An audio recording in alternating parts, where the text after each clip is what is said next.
Okay, so we're recording, so welcome to our Central Coast Lean Forum. We got the tried and true book lovers here. That's kind of good to see. So let me just sort of start out. Maybe we sort of start out with some introductions. I also didn't sort of do name badges, but trying to figure out what things I'm going to cut, which things I'm going to keep in. So I'm cutting the name badges. I think Renee will be all right. We'll be okay with sort of the memory. Mike, you want to start out with an introduction?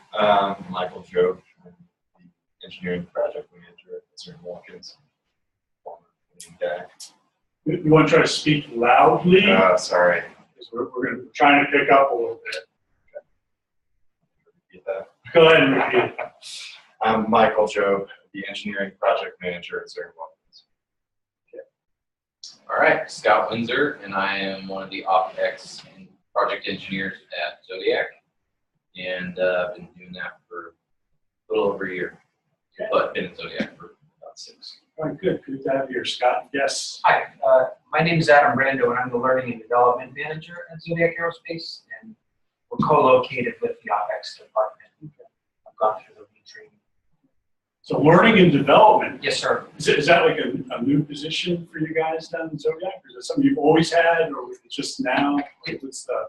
Yes, sir. So it's, for all intents and purposes, it's a training manager, but the specific naming of the position, a lot of it has to do with development and retention, and the way to retain our folks as well as just make training, have training, record training, kind of trying to take it to the next level, number one.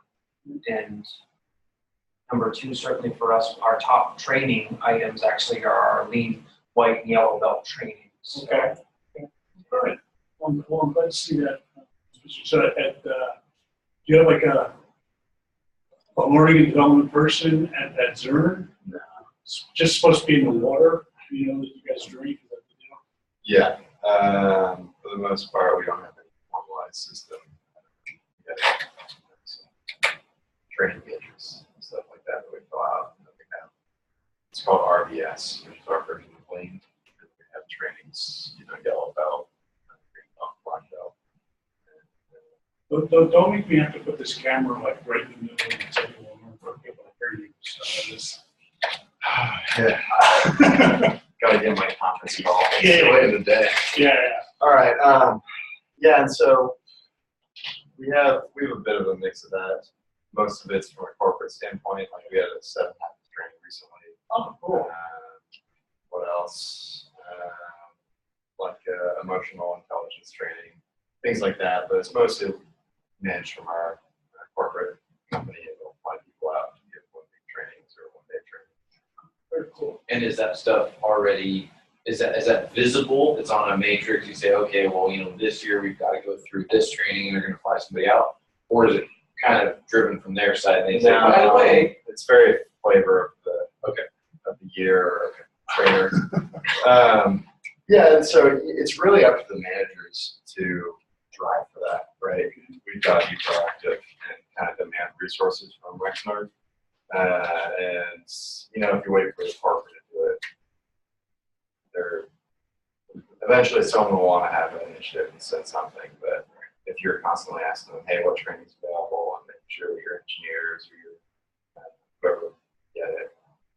Okay. All right. Well, I guess introduce myself. So I'm Kirk Olson. I'm the director of Central Coast Lean, also a professor here at Cal Poly. Still the area chair of the Industrial Technology and Packaging here. Hopefully that's I'm a short timer on that. If I can sort of figure out where the door is, we try to go back into the general population. Turns out being a professor is a pretty good deal. Being an area chair, not so much, right? So, but anyway, thank you guys for coming. Just a little bit about the generations of why we do forums and why we're doing this sort of book club in particular. So what we try to do on the Lean Leadership forums is we try to hold those like about every other month as far as frequency. The last big get together we had was the Central Coast Lean Summit. So that was in February. So we go February, then in April we have something like the forum here. We start to get a number of sort of other activities. So we've got a lead accounting users group that actually met in March. So that's sort of getting there. We've also then got a liberating structures users group, which is about large group facilitation techniques, and that group is going to be meeting next week.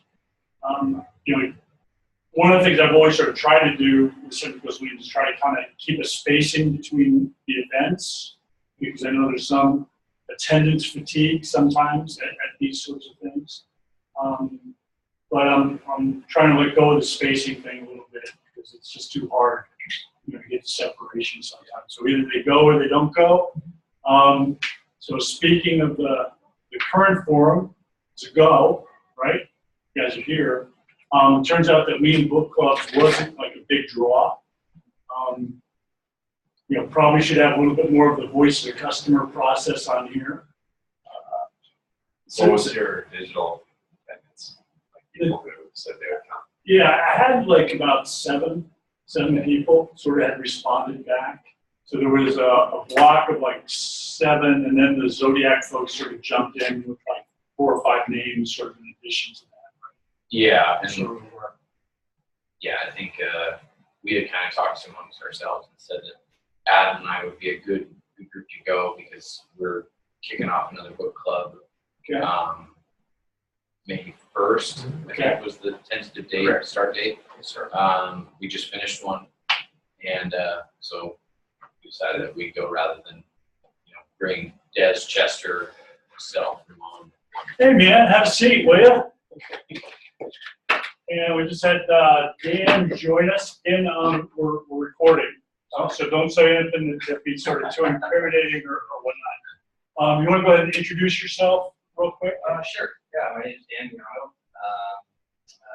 I work for Utility Health Products for the last 32 years. I've recently let go. And I'm interested in lean. I have been for quite a few years, and looking forward to keeping it going. Yeah, Dan was in my Greenbelt class in the winter quarter. You survived that? I think so. I bombed the last test, but Okay. Well, we got we can talk sort of afterwards on sort of recovery techniques for that sort of thing. But I was just explaining, the drive for a lean book club discussion. I was telling some of the folks that for the summit, one of the sort of new features, I said, okay, we should be able to provide people with books that they could walk away from some of the guest speakers at the summit. And so I bought like 30 each of books that the summit presenters had presented. And we probably, 30 each times 4 books, and we probably sold, like 10 or 12, sort of off of that. And it's just so easy to get things on Amazon anymore. But I laid out, quite a bit of money. So every 30 books, was about $700, right? Sort of change sort of out. But Central Coast Lean, I don't have to make money on books. I can say, okay, let's turn this around and turn it into a positive. And say, okay, can we use this to help foster maybe some lean book clubs on the Central Coast?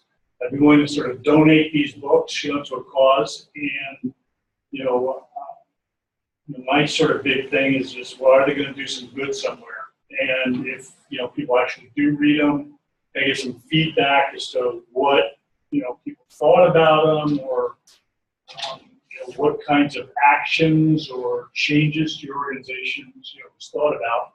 So I put that pitch out after the summit, said, okay, I got these books for leading book clubs. And then I was struggling around for a topic for the forum for this month.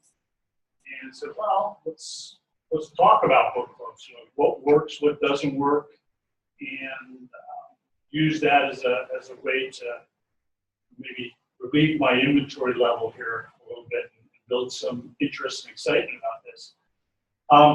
For a bigger crowd, I sort of thought of doing I think in the agenda I proposed a fishbowl technique, where some people that already had experience with book clubs would sort of talk to each other and sort of ask them to sort of pick each other's brains.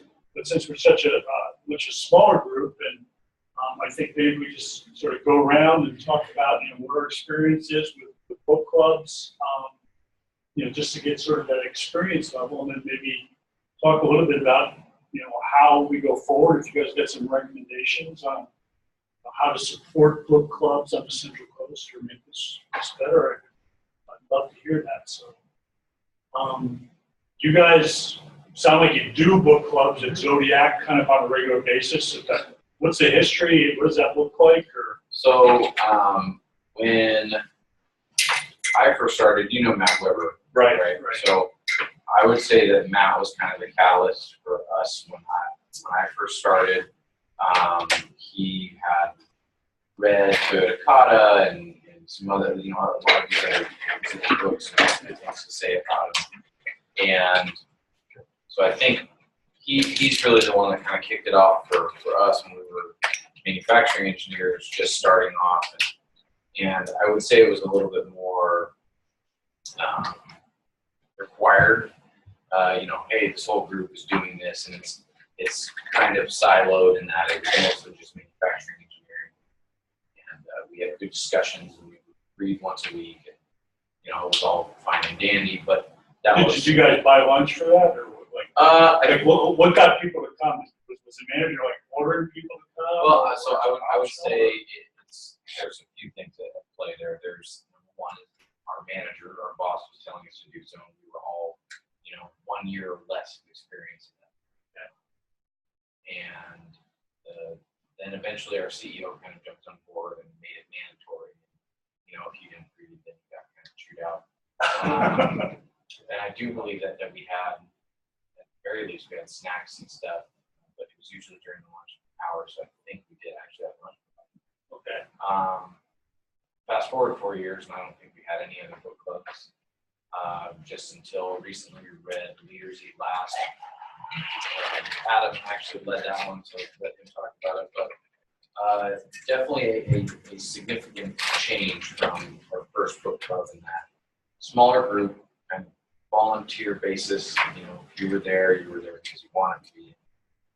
And we went at a relatively slow pace and just kind of had a good powwow whenever it fit with everybody's schedule. Talked about the content of that chapter. So was somebody somebody sort of pre-reading and then chopping it into or you just take the chapters, one chapter a week, or what was the pace, or how do you guys cover that? Yes, sir. So the book broke into parts, which was typically a few. Point the camera at this guy. I think we got his chin. Yeah. It's a big chin, so. Thank you. There we go. The book was actually broken into parts or overarching themes, so that might have been a couple of chapters. We typically worked about 20 or so pages at a time, so very thematic. I teach Simon Sinek in my other job in the military. I'm a teacher with them as well. So what's Simon Sinek? Simon Sinek, I'm sorry. So a lot of people know him from his TED Talk. His thing is start with why. I label him as a strategic communicator. A lot of people would think of kind of like a Zig Ziglar, but he talks about communicating from the inside out. So why, how, what versus what, how, why, which is less effective. He found in your inspired leaders, your Martin Luther Kings, he uses that. Well, I know we have some Samsung fans probably in the crowd, but he uses historic examples like the Wright brothers wrote as start with why. Right. And then using kind of that theme, he came out with a second book, which is Leaders Eat Last. And it seemed to be, since I took the position as the training manager about 6 months ago, there's always been a real hunger for leadership kind of stuff. And leadership and lean, they're all kind of first cousins, because we teach soft skills, and that's really important. Because as great as your process might be, or as smart as Scott might be, if he doesn't have the soft skills to back it up, projects fail. So what did we do? Well, I wanted to make it really worthwhile, and Simon Sinek references a lot of things, so we try to make book club cool. So we have our training departments and we had our operational excellence departments, and we fell under the large umbrella of operational excellence. Now we actually fall under quality assurance. But a lot of real forward thinking. I mean, a lot of great people like Scott, they wanted a book club, so we started one. And there was a want for it. I want to get better, I want to do things like that. So we started a book club. We started with something we knew well. And with Simon Sinek, one of the things they did was people love content, they love context. Simon Sinek references a lot of other leaders. A great example is Bob Chapman, who took a failing manufacturing business and actually made it really successful, called Barry Waymiller. And he's done a TED Talk. There's another one where there's a former Navy submarine captain. And I'd actually, if those parts had any of that stuff in it, beforehand I would burn a CD. And then later we just kind of kept compiling content. So I'm like, hey guys, we talked about, one of the guys is Johnny Bravo, who's a fighter pilot, how he kind of went into the Afghanistan war. Here's a TED Talk, here's a little bit more about him. So a lot of, maybe you call it abstract thinkers, like to go outside the line. So we did that. We had a motivated group. We had folks that wanted to be there. It wasn't mandatory. They did the reading. Sometimes we would do it over lunch, and we tried to keep it fun, and we related it to our business, and felt as though it was pretty successful. I mean, we had everybody contribute, and they seemed to enjoy it. And now we're going to have Scott take the helm, who's really qualified, and May 1st we're going to start Factory of One, that now pick a lean topic, which I'm pretty excited about. Yes, sir. Any sort of questions from the group here, or about sort of what they did? Does that sort of work for us or not work for you, or what are we sort of thinking? Yeah, sorry. And so we have Teresa May joining us now. Sorry, I was late. No, it's okay. And also Mary joined us too. So.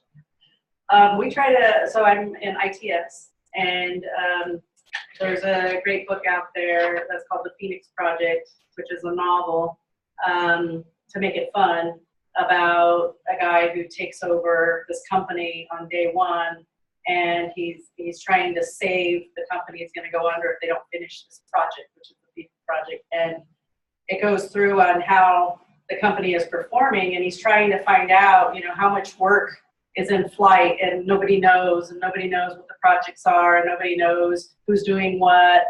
And then you have some folks that are, the ones that kind of get in the way of trying to be the one that solves everything and, have their hands in everything. So it's this journey that this guy takes, and he has someone from lean manufacturing who starts coaching him and starts showing him and takes them out to the, to the factory and shows him the factory floor. It shows him how you can use these techniques in IT as well. And so we did a book club on that, and we had people that volunteered, and we did, I think it was a chapter a week. We met every week, and there was probably 8 people in the group. And so we would read the chapter and then discuss it. And we were trying to apply it to where we were. And part of it was to show that we're not much different than other organizations, because there's a whole book out here that's kind of describing a lot of the problems that we see internally, right? So we're not the only ones. IT in general has a lot of these problems. And so we wanted to get people to think that, okay, we're not different, and we can apply these techniques in our world as well. It went pretty well, and the discussions were pretty well, until we got probably 3/4 of the way through the book, and then people started overanalyzing it. And what's an example of overanalyze? What does that mean? they would look at a concept where, they had a big room, and they were trying to figure out all the changes that were going to be made. So change management. They were trying to figure out all the changes that were going to roll into the system, because inevitably they were rolling changes in that somebody didn't know about, and they were breaking themselves. And so they had a war room set up with all of the changes, and everybody had to go in. So and from lean standpoint, it's like an conveyor room sort of thing, right? Okay, and so they had stickies, you know, where they would write and they'd say, we plan to do these changes on these days. And then our folks would say, oh, that's a novel, and that's not gonna work for us, and, you know, and here's all the reasons why it's so hard and it doesn't make sense. And so it got into the, you know, where we were trying to get them to open up to these new ways of thinking. It got into, well, okay, now it's a novel, it's just dumb. And it didn't span, you know, a full timeline. They were kind of moving very quickly in these learning because it was a novel, but they said that's not doable in that time frame. And so it got really deep into Criticism. Yeah. And so, you know, while I think it was good, I don't know that we managed the discussions in a way that was as helpful. And so I think we would be interested in trying again, but we'd want to, you know, make sure that I've never run a book club before, and just trying to you know, keep the discussions in a positive way and keep them so you can learn from some of those things and apply it to your own world. Got a little hard for us towards the end. Had someone read the book before the book club? Yes. Or, okay. There were about 5 of us that read the book and thought it would be a great book because it was fun, and some people took it very serious. So when you look at this guy's life and all the turmoil he was going in, it was so real to us that they didn't think it was a fun book. When I read it, I'm like, oh my God, that's so funny because we're doing that too, and we're kind of in there.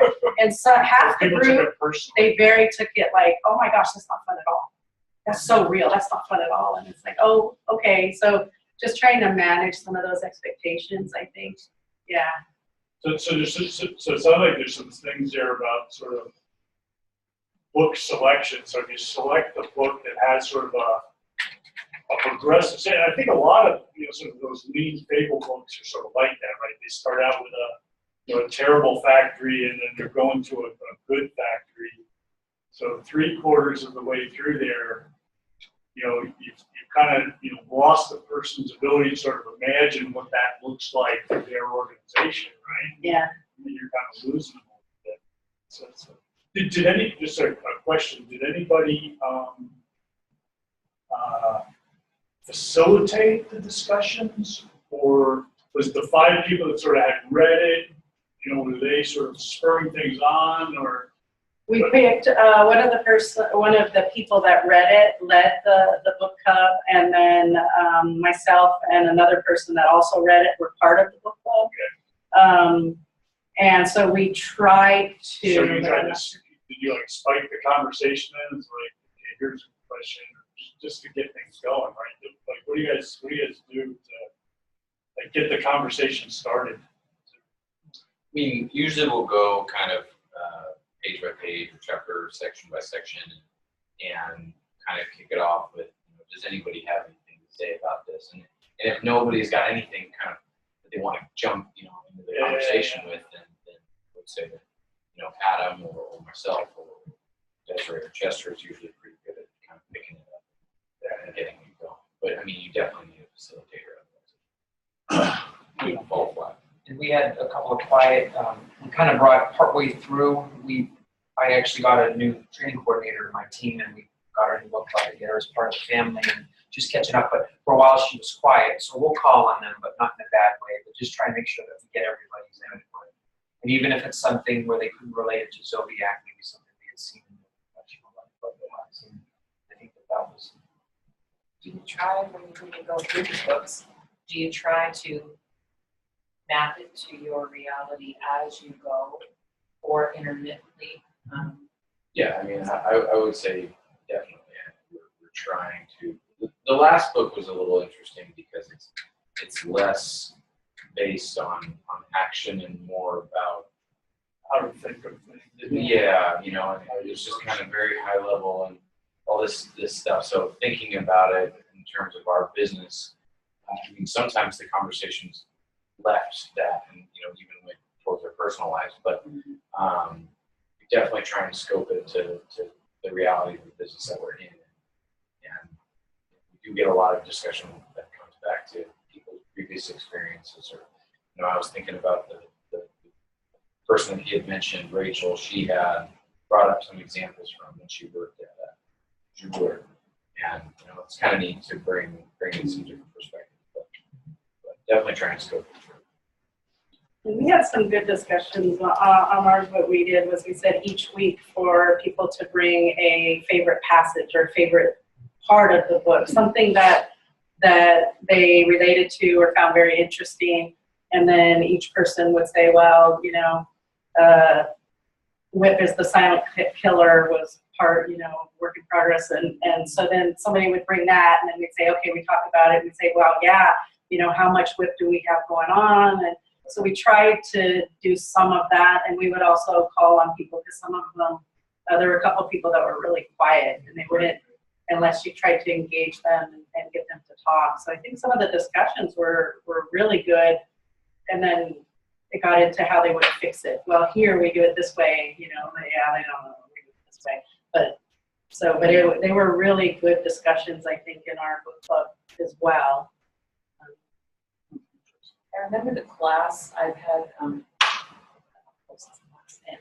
I remember it was the biggest leap, of course, was when the tires hit the road. You're learning, oh, this is great, example, love it, I follow it, and then it's like, oh, I have to apply it now, and sort of the whole, what is the question you're trying to answer? We've got stuck on that for a while, because the more you know, the more questions you really have, and isolating it down, and then I think the other issue that you might have run into is everybody starts to resume their normal roles, but it goes to applying anything. Everybody becomes, the tester, the developer, and there's no one going like, wait, where are we in the lead process?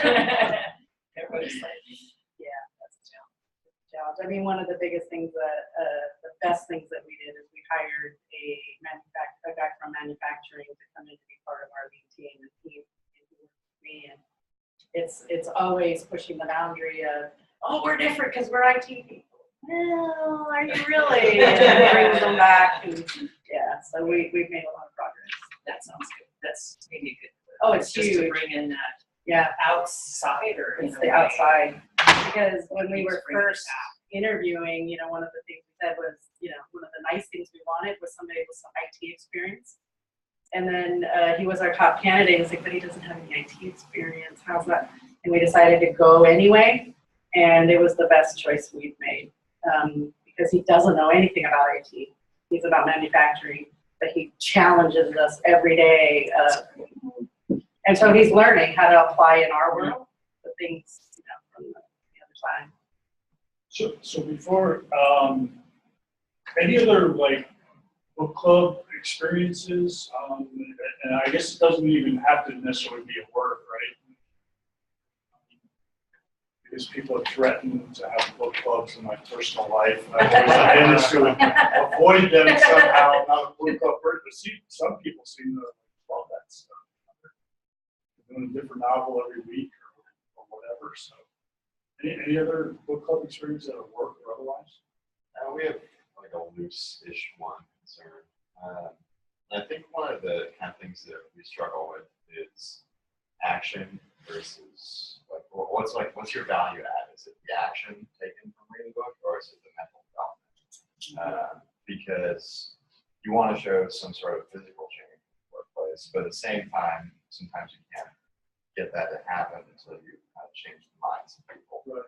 So that's, I've been slowly kind of pushing people and giving them books, and it's more like a loose, here's this book, do you want to read it? Kind of following that thing. So it's not a formal book club. Yes, so that was sort of one of the things that I sort of wonder about with book club is, is it, driving to some sort of positive change or action, right? And I think Adam, you were sort of talking about people, they enjoy it, they contribute, they feel good, those are great things that probably just in and of themselves are sort of positive. Is that sort of enough for a book club? Is that or there measurables and things that we ought to be looking for? Number of ideas per page. So I went to one. We have some that are sponsored by HR now, and this particular one is sort of focused on inclusivity, diversity, and certainty of book And I only went to the first one because then some other stuff came up.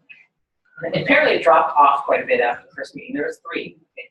And it was really a short book, so we only had to read like 50 pages or so each time. But what was cool about at least the first one was that the book was all about realizing your own mindset. In this case, it was about inclusive diversity, but it could be about lean, it could be about, QA, testing, development. And so they had these little ways to measure, like, did you have hidden biases? The whole point of blind spot is apparently they have these little things in the book where, as you bring these things up, there's actually a place in our vision that you can actually completely not see a picture coming at you. There's this one little tiny spot. So it was this analogy of we all have these blind spots and we don't even know they're there. And about thinking about things, about how we think about things, how we expect things to unfold in any given circumstance. So it was people from all over campus too. It was like there was one faculty member, there were several different departments represented. The first meeting had like 18 people. It was really interesting. And there's other books that they're reading, and my colleagues right now, all involved in starting to be the more curious types, the types that wouldn't mind doing that, free lunch hours and 6 or 8 weeks. And so yeah, I mean, I think that like it might be that mental thing of resetting paradigms or something. So I did sort of a lean book club sort of back in the early 80s, with my engineering group in Packard. We read World Class Manufacturing by Dick Schomburger, and that was a real positive experience. Each week a different engineer would be assigned to lead the discussion of some chapter.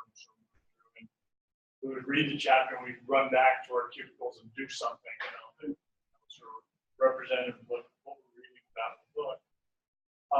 More recently, there is a group of I think it's professors and area chairs. There's a learning community, and that's sort of facilitated, and we pick a different article or something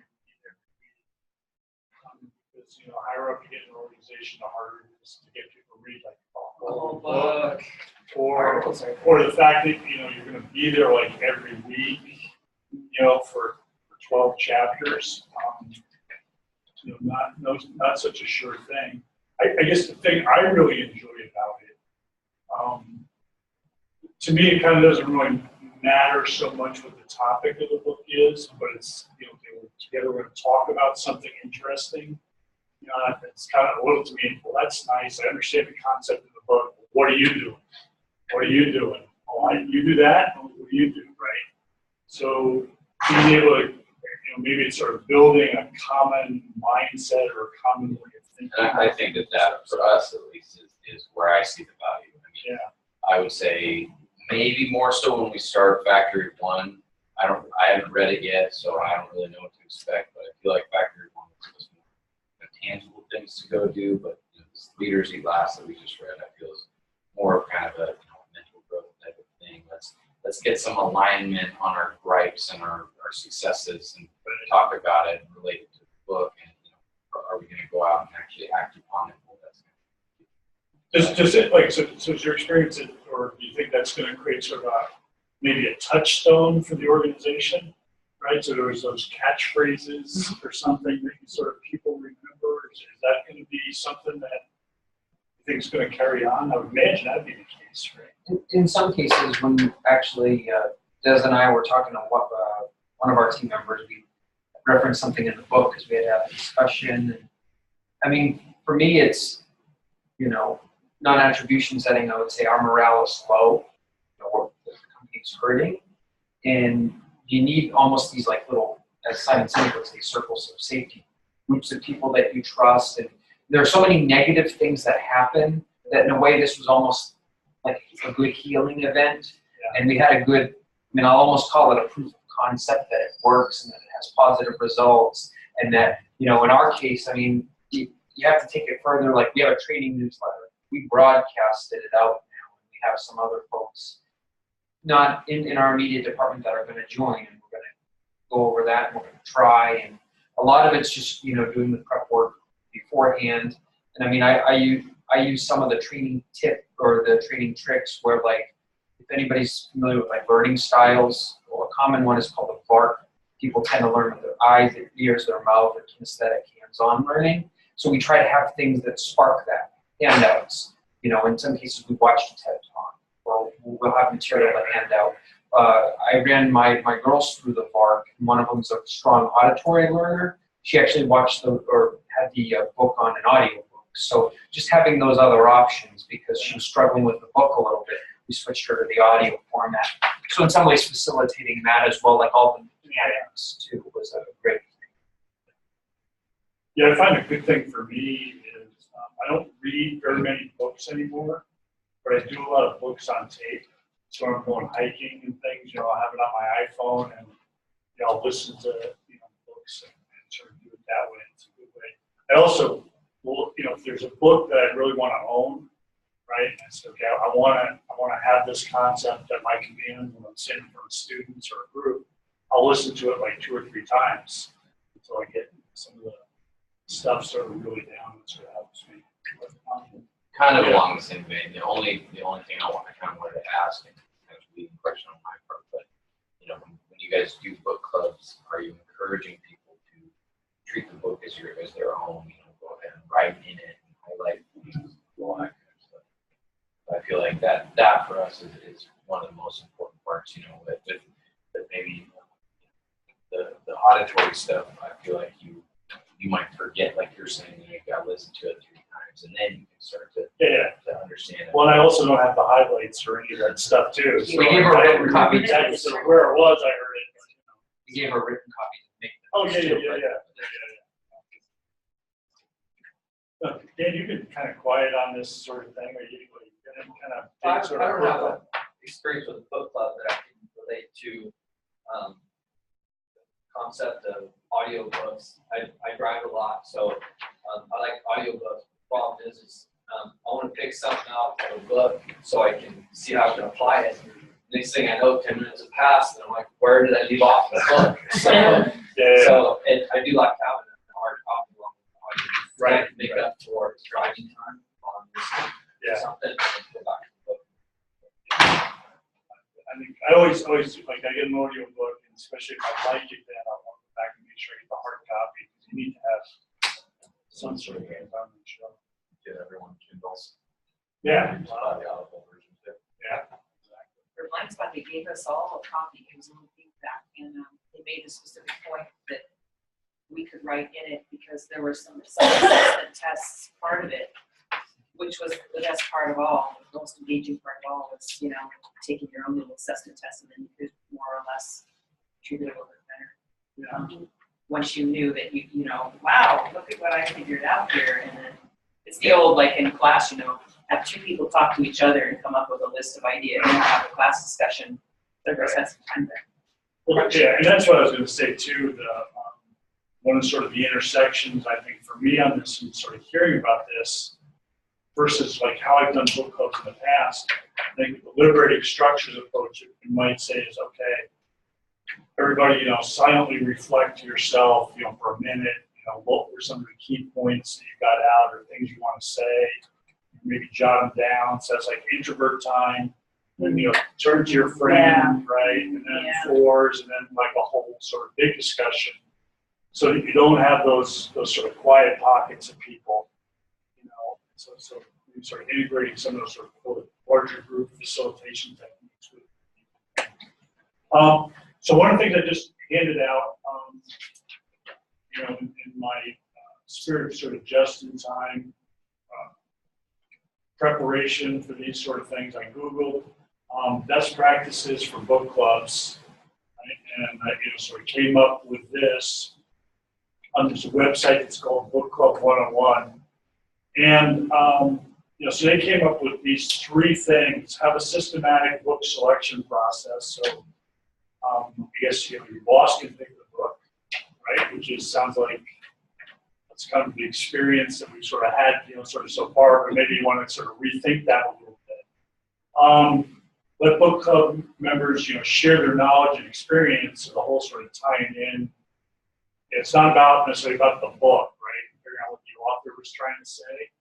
I think, maybe this where this is sort of oriented to more like you're reading Steinbeck or Hemingway or something like that, right? But for us, certainly, we're already there. That it's all about, well, how do we apply this in the workplace and get it out of the book. And then, take time to develop discussion topics. So know how this one sort of comes in, but certainly, and I can kind of see with sort of the Simon Sinek stuff, if all of a sudden you touch a nerve, that you've got to, well, we need more than the 45 minutes that we've dedicated to explore this or whatever, maybe there needs to be a way to handle that, or go into more depth or something like that. But I thought, which part of the kinetic part is giving you a handout so you have something? Well, the kinesthetic is more your hands-on learner, like learn by building something. Okay, everybody shake their paper like this. But this would be like the read write, because people like to sometimes read notes, like you give a handout, Right. And then they might write notes on it. So try to. I don't think we actually had handouts. Maybe we did the first time, but I mean, what I decided to do was, I read the book and then I would read it again, and then just try to find overarching themes in case we stalled, one. And then two, always on the back of my mind was how it related to what we had going on. Yeah. Yeah, one of the things that just crossed my mind is I wonder if you work for a very successful, or maybe not very successful is the right word, but you work for a company who's not in fire and kind of melting down like Zodiac may or may not be. But it is the discussion harder to get out of individuals in the book club, because I feel like when we have done book clubs, whether it was 4 years ago or now, we've always got these kind of things to bring up, these negatives and how to tie it. And okay, well, maybe we can do this to get out of it. I really like that section because it's hopeful or whatever the case may be. So I'm interested. I think that this last point, especially take the time to develop discussion topics, would be much more important if your company is kind of doing okay. With things that Things like that. Yeah, I think there's a real value in sort of the book club thing about giving people the permission to sort of talk about things, or from that sort of standpoint. I guess I put on sort of two different hats. There's the, boy, if I'm going to have 6 people spend an hour, reading this book, I want some solid results come out of this thing. I want to see some changes in the organization. But then, I don't want to be sort of over controlling, and some stuff can sort of come out of that would sort of surprise me, or maybe sort of be useful for the people in the group. I don't sort of know exactly what the value is, but there's some intrinsic value definitely in having people share and talk about it. just need to get people stimulated. Because once you kind of open that route for them to start learning, then some people are going to grab onto it and keep going. And that's how they're going to really change things. Change is slow. So any of those discussions that you have where you can just get people to start opening up a little bit and kind of relating to other things and trying to figure out how that relates to them and how it relates to our environment. And when you have, I used things in the book as well when we started, doing things like our daily stand-ups and doing those things. I would refer back, remember, for the folks that read the Phoenix Project, remember this, Right, remember that. And so that helped because it kind of linked things together. Right. So I think it's good, although, change just takes a long time. So there's a lot of discussion and a lot of practice to get things. And you gotta say, certainly book club's not the only thing we do, right? To sort of try to make change in the organization. But it sounds like it'd be a useful sort of part of things. Mm-hmm. I'm gonna propose that we kind of wrap up this part of the discussion. We can go ahead and sort of continue on. I'm going to share with you the sort of specific books I've got on my shelf, and you guys are maybe going to help me figure out ways to alleviate my inventory problem. But I'm also going to propose that we, at this point, sort of turn off the recording and then we'll kind of go ahead and do the part of me. I have no idea what this recording is going to look like or how ultimately useful. Are you guys okay if we posted this on the website? If do that, Sure. we'll trim out the parts of the mics and stuff. But, other than that, we'll be good to go. Yeah, exactly. Okay. All right. Well, thanks a lot. So I'm going to turn this off. It also gives us a chance to get some access to the snacks and the goodies here and whatnot. So I'm going to